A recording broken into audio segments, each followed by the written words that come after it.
Amplify is back. Don't miss the chance to improve every part of your business by connecting with industry experts, hearing best practices from top dealerships, and learning how to optimize your system for profitability at every turn. You don't want to miss the Amplify experience that is designed to help your dealership improve. Welcome to this weekend drive edition of Daily Drive for the second week in June 2025. I'm Jamie Butters, Executive Editor of Automotive News in Detroit. And I'm Kellen Walker in Las Vegas. We're breaking down some of the biggest stories in the auto industry from the past week and looking forward to what's in store in the days ahead. Today on the show, our own Dan Shine talks about the top 100 dealership groups as ranked by service and parts revenue.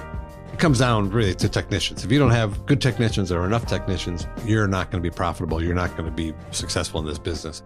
That's coming up in a few minutes. But first, Jamie, how you doing? Doing all right, Kel. Happy summer. I guess it's still late spring, but it's starting to feel like summer. It's nice. Got you. It's just like 106 here in Vegas. Ooh. So it's been summer here for like a month. That's rough. Let's get into some news. So this week we reported that Hyundai has stockpiled about a year's worth of rare earth materials.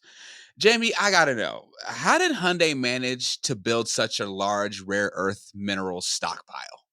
When you think about Hyundai, we think usually of Hyundai Motor Company, but it's really part of a giant Korean group of industrial companies. So the Hyundai group, right, they make steel and they make ships and they're in everything. I think they have a lot of foresight. They have a lot of planning across all of these industries, plus just the proximity, right? This is really a pretty small country right next to China, the world's largest country. And so I think they're very sensitive. They're very in tune with what's going on. And look, and this hasn't been a secret that the global industrial economy is vulnerable to China sealing off exports of rare earth minerals. I mean, they basically have cornered the market. So Hyundai, as you said, very foresightful company. I think they saw the risk and said, let's take some working capital to make sure we have these resources we're going to need.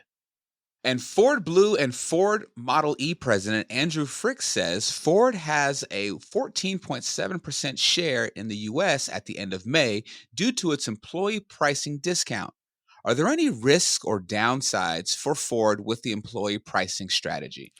Well, sure. I mean, you're putting your cheapest price on your vehicles at a time when the market is trending towards scarcity. So there's certainly a risk of giving up too much profit, spending too much on marketing that way. That said, this is the example. This is what we've seen throughout the market. The brands and with too much inventory, or at least a lot of inventory, are using discounts, trying to gain market share. At least, if you're Ford, if you're going to put those big discounts on, you sure want to be gaining share. And so they did. I guess we'll see through the course of the year, what the second quarter profits like and how they are positioned going forward. There's still so much uncertainty around the tariff picture. Ford certainly thinks they can gain some share. It's just at what cost? Finally, Dana will sell its off-highway business to Allison Transmission for $2.7 billion. What would you say are the strategic benefits for Allison acquiring Dana's off-highway business?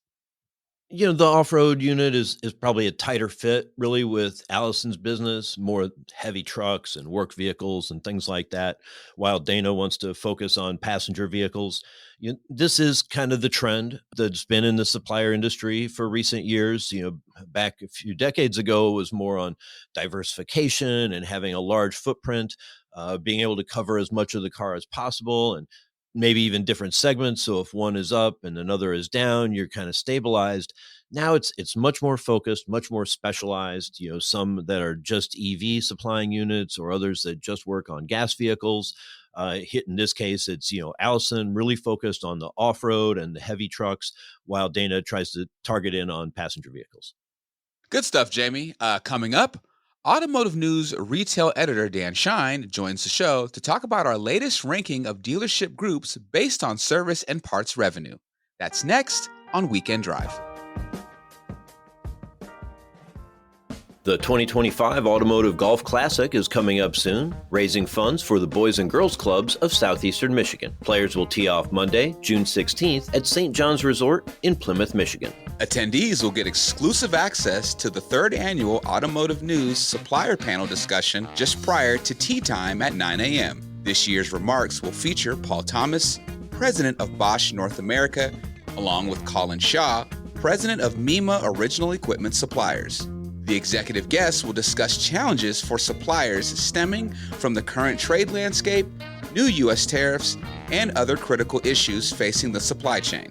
For more information about this event, reach out to Tiffany Sula at the Boys and Girls Clubs at tsula@bgcsm.org or to Philip Nussel, AGC Executive Chairman at pnussel@crane.com. Amplify 2025 is right around the corner. Are you ready? Join the industry's leading innovators this August 18th and 19th at the Ritz-Carlton Dallas Las Colinas and be part of the event that will reshape retail automotive. At this 2-day experience, you'll explore new strategies and fresh ideas for driving real growth at your dealership. Choose from 9 hands-on workshops, each designed to deliver practical insights across every department. Gain forward-thinking perspectives during our expert-led keynote session and leave with actionable takeaways to implement right away. And it's not all business. Amplify also gives you the chance to connect with fellow professionals on the greens at TPC Las Colinas, the iconic course that hosted the PGA Tour's Byron Nelson Championship for 35 years. Secure your spot at Amplify 2025 today by visiting rayrey.com/amplify. That's rey.com/amplify today. Welcome back to Weekend Drive. I'm Jamie Butters with Kellen Walker.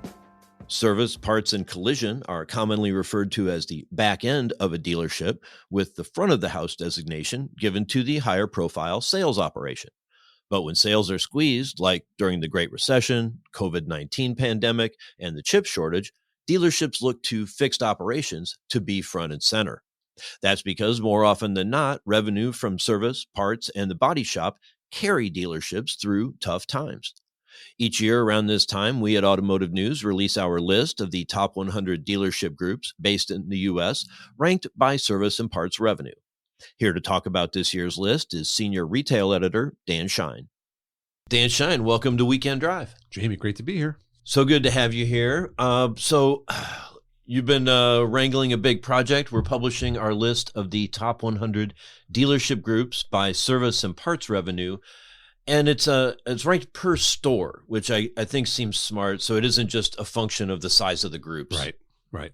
True. And it's just because Liffey's got 200 and some dealerships, of course they're going to have the most revenues, but you break it down and you can look at the smaller, per shop revenue and kind of maybe be able to judge for judge yourself against others and how you're doing, maybe against how they're doing. Yeah, it's a really important part of the retail business. I think maybe the average consumer or people in other parts of the industry at an automaker or a supplier might not really appreciate how fundamental this is to the business. I mean, it's on average, more than $10 million in revenue per store. Yeah, it's right. It's known as the back end of the dealership, and it's kind of, it doesn't get the marketing dollars. It doesn't get the glamour and glitz of sales, but it's the engine that drives the dealership. If your service and parts is not profitable, your dealership is not profitable.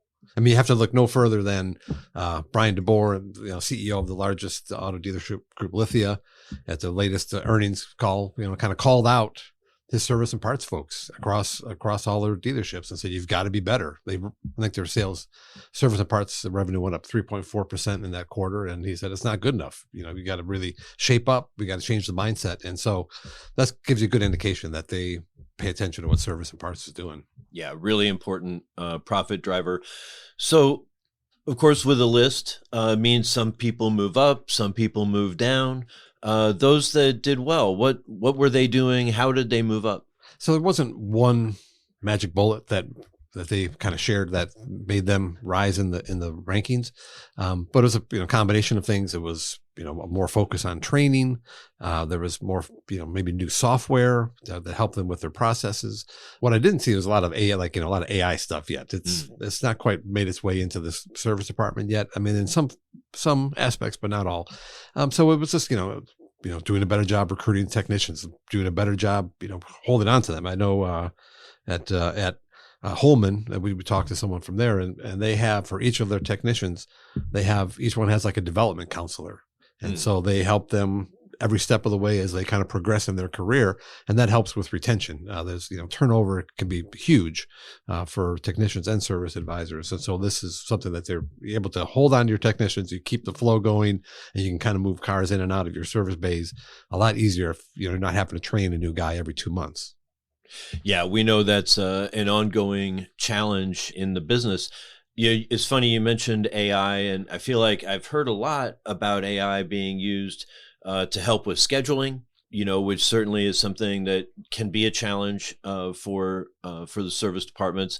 But you're right. I mean, the actual work, the value add is very much centered on human intelligence and human resource. Right. It's all about the customer service and the technicians. Like you said, AI, right? They can, maybe service advisor doesn't have to answer the phone, book an appointment with somebody. Someone else can do that, or AI can do that for them. And so they can focus on, the customer facing stuff and kind of give them a better experience. But you're right. It comes down really to technicians. If you don't have good technicians or enough technicians, you're not going to be profitable. You're not going to be successful in this business. And so it really kind of comes down to technicians and how you treat them and how and how you keep them happy and staying put.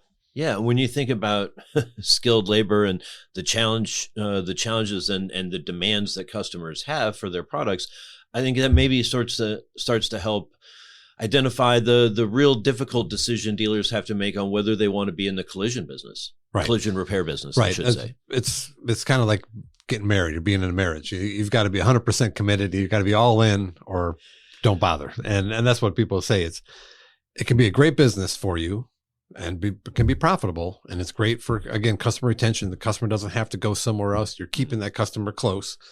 But if you're not 100% committed to it, then you're not going to be successful. And the ones who are successful are the ones who are committed and are looking to add more collision shops, when a lot of dealerships are getting rid of their collision centers. I think 1 in 3 dealerships have a collision center on site now, down from, I think the high was 55%, back in the late 80s. That's a big drop. Yeah, it is. And it's just, there's a lot of national chains that are just kind of gobbling up these mom and pop shops, and the dealerships who decide this is not for us. We're going to focus on selling cars and repairing cars, and we don't want to deal with insurance hassles. We got staffing. Again, talk about technician shortages for men and women who are turning wrenches. There's a whole new specialized technicians who have to handle with the bodies and the paint and all that kind of stuff.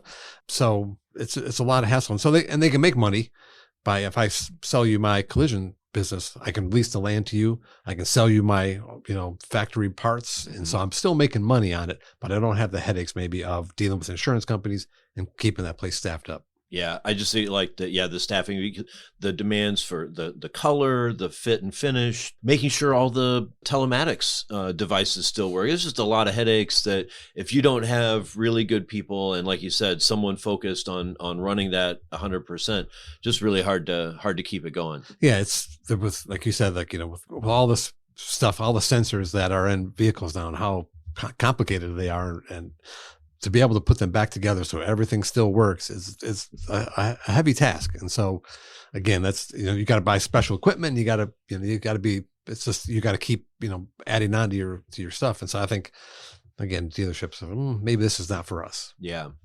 So along with the challenge of always, finding and keeping good techs, it seems like dealerships are constantly grappling with, trying to keep their customers coming back instead of going to, little fix-it shops that have them come back to the dealership time after time.